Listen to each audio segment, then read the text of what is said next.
So if any of you guys are wondering, this month I am going to be talking about the design of not the entire game, but a small part of the world and with you. Alright? Just a prequel before I start speaking. I'm not sure if that's actual English term, but before we start, this is a discussion and not a talk or a lecture. So feel free to stop me because I talk shit like most of the time. So feel free to stop me at any time and just correct me when I'm wrong. Alright, so The World Ends With You was a game made in released in 2008 on the Nintendo 3DS. Oh, you get top points? No, okay. And we're going to be talking about it.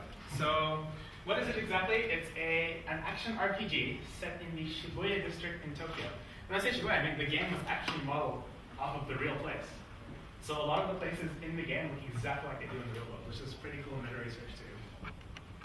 And the game revolves around you, like the little character over there, getting a mission every day, and you have to finish the mission or else you die. And the way you finish that mission involves reading people's minds, picking lots of monsters to attack, and then attacking them. And when you do, you get into combat. And the combat was kind of horribly confusing, and it's not going to be the focus of my talk, because it would take a lot more time than I have available to me. Essentially, you're playing as like two people at the exact same time, which makes zero sense. So we're going to skip that, get to the part where you beat them, and then get the fat loop right at the end. All right, and the design analysis is going to start here, and why I thought their method of keeping you playing the game was good design compared to other games. All right, and all that is going to start here from this menu. All right, so this is the main menu you get into whenever you press the pause button in the game, and where you select all your abilities. In fact, before I continue, I'm just going to explain a bit on how the combat was supposed to work. So you get these little pins, and each pin gives you a superpower, but you only have a certain number of pins that you can attach to your character. So this pin here is like a slash ability, and if you slash on the stylus on the screen, you would slash your enemy. This is like a little shoot bullets thing. And if you tap on empty space, you shoot in that direction. And you collected these pins like a deck of cards, and eventually they became like, you had like a massive library of all these really cool abilities, and you didn't know what to do with them. And that must have been a really interesting design problem for them, because they said, hey, we have all of these cool mechanics, but we have no way to convince the player to keep on playing them. Because this is definitely a min-max type of game. There definitely is a perfect combination of pins. In fact, I think I got it here. This is probably the best combination you can get. Like, you can just kill everything. It's so easy. All right, so continuing on from that, this is like a small menu of all the pins you can get in the game. And you can collect so many of them, and some of them are like even one use only, which was pretty silly. But continuing on. Pins level up themselves as well. Right? So I'm just trying to give you a big overview before I go into depth. So every time you use a pin, it will gain levels, and the more you level it up, the more powerful they become, although I've maxed all of these pins out already. You can see I've played this game a lot. And the game has lots of other supporting systems that were too much in the design of the game, in my opinion. I'm going to get back to that in a little bit. Essentially, you can wear different items of clothing, and if the item was in style at the time, you get a stat boost, and if it's not in style, you get a stat decrease. It was ridiculous. Then you can eat food, but you can only eat a certain amount of food before you get full, and you have to wait for yourself to digest them so you can get stat boosts, but you had to digest the food in real time, which is something that was also really weird. But trust me, it all works out. And then you buy clothes and food and stuff from people in shops, of which there were very, very many. You'd walk into a shopping center and there'd be something like 4 or 5 shops. All right? Now, on to the main part of the game and why the design was so cool. To continue playing the game, right, you have to finish those missions. But in order to finish the missions, you have to talk to these guys. And these guys had walls in place, so you couldn't run around the entire map. You try and run, and you run into like, bam, invisible wall. I can't move anymore. So you talk to this guy, and you're like, hey, what's up? Do you want to clear this wall? You go, yes, I want to clear this wall. You have to do this specific action. Okay, so they'll tell you like, you need to get item number 72, and you can only get this item from this area by defeating this certain monster. So you'd be like, okay, that's fantastic. Let me just go do some more combat, right? So you go do more combat, and then you die, and it would really suck. So when you die, you go back into the phone menu, and this is all explained to you for a very long-ass tutorial that made no sense. And my favorite part of the entire game is this little slider over here. So essentially, this is the current level you are in the game. So at this moment in time, I was level 10. If you pull the slider back, you decrease your level all the way to level 1. increasing the difficulty of the game. But the more you decrease the level, the fatter the loot would be at the end of the game. So you'd only get 1 times the amount of loot if you're on your current level, but it will multiply by 10 if you went back to level 1. And that was an interesting way of keeping players engaged, in that once you found the perfect min-max balance of your pins, you would want to lower the level to increase the difficulty of the game. Like, you feel like a master, but you could lower this and get even better pins at the end of the level, which I thought was actually sublime design. And they go even further than that with their pins, in that pins also have brands on them. So if the area you're in, the brand of the pin wasn't very popular, your pin would do less damage, which would force you to use a different kind of pin. So you had to stay fashionable at all times in order to play the game. And I promise you, this is one of the coolest things I've ever seen done in a game, because it really forced me to keep using different abilities and keep wearing different armor sets. So it would keep forcing you to change the way you played the game. And that's something that I wish people would do more in their own games, right? Forcing you to use all aspects of the game, versus in modern game design, where if you played a game like Devil May Cry, this might be debatable, but in the recent Devil May Cry, I felt that every time you gained a new weapon, the previous weapon became irrelevant, obsolete. That's the one. And it became really stupid because they had such cool animations. You could do such cool things with them, but you wouldn't use them again because they weren't the best things to play the game with. So I think it's actually very good design to force your players to change how they play the game. I'm hoping I'm phrasing that right. I'm probably about to run out of slides anyway. So anyway, once you lowered the level, you'd go back to more combat, right? Fail in the combat, and you'd die, and you'd be really mad, and you'd go right back to the menu again, right? So they must have thought, like, how are we going to get players to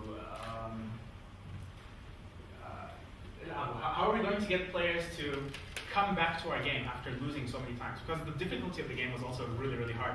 So dying was a thing that happened very often.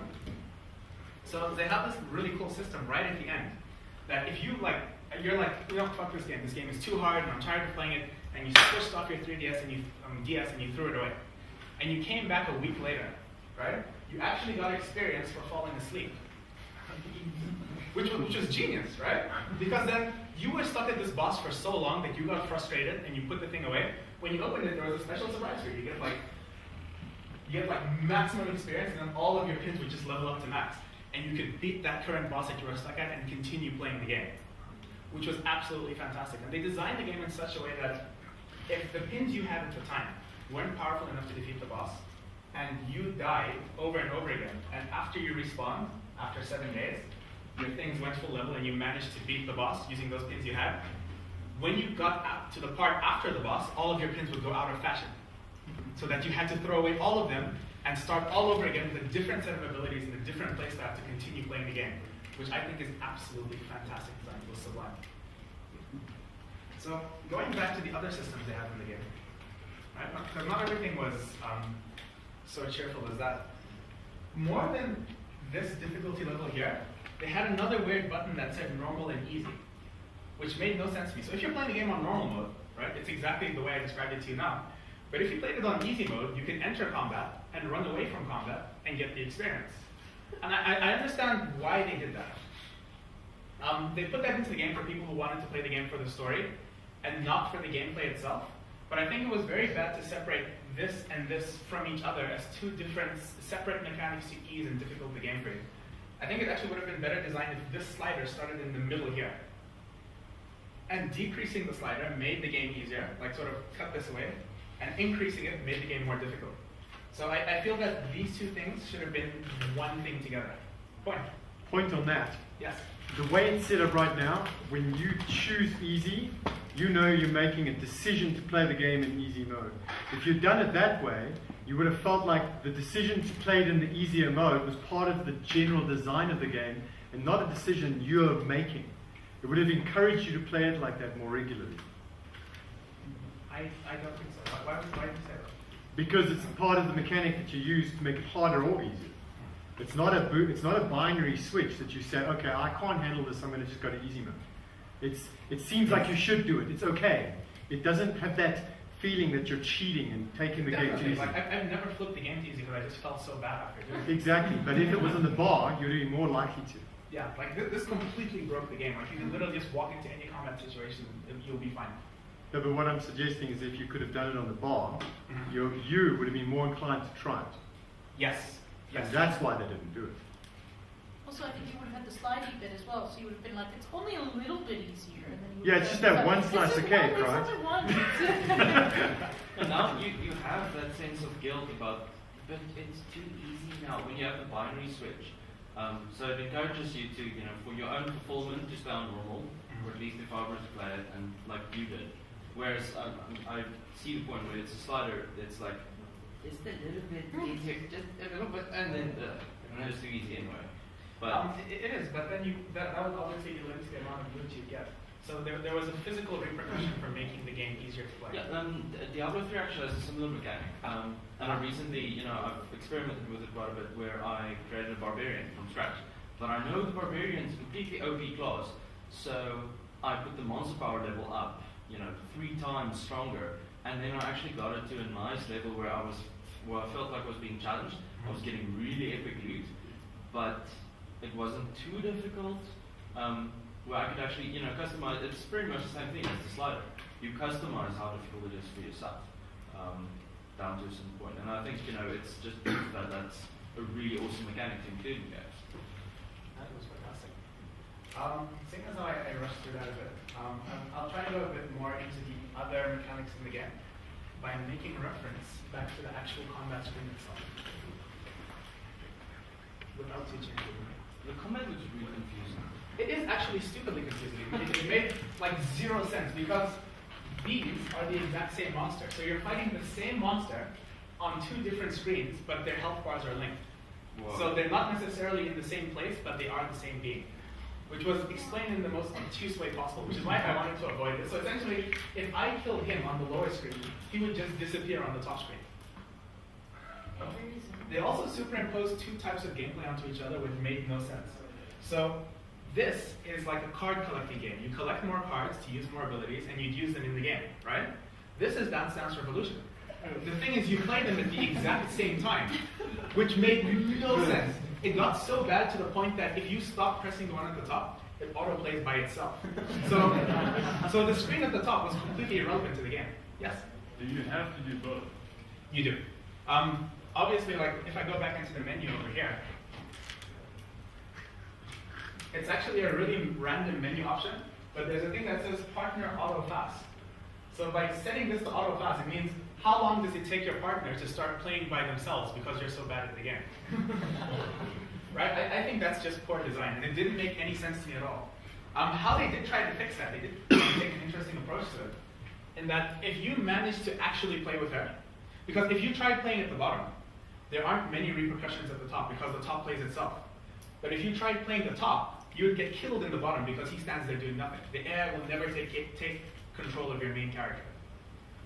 So what they added as a sort of incentive to get you to play with the top character is that if you manage to complete your combo, you get a super move that will pop up here, and you could use it and do lots of damage to all the enemies on the screen. And I felt that was a really weird way to put it. They're like, we know this thing is useless, and we know it shouldn't be here, so we're just going to give you like a big button you can press if you do it for us. It feels like a design by committee kind of thing, where somebody was like, we have to put this Dance Dance Revolution mechanic in our game, and then all the devs were, but it really sucks. And we don't want to put it in. No, I don't think that was the intention. I think the intention was kind of, can we make a game that is 2 games? Well, They kind of decided on. Oh no, this is like on the DS. So this is the bottom screen and this is the top screen. Well, could you not have 2 people? You could, but it didn't really work. Yeah. At the end of the day, you can always just remember it's Japanese. I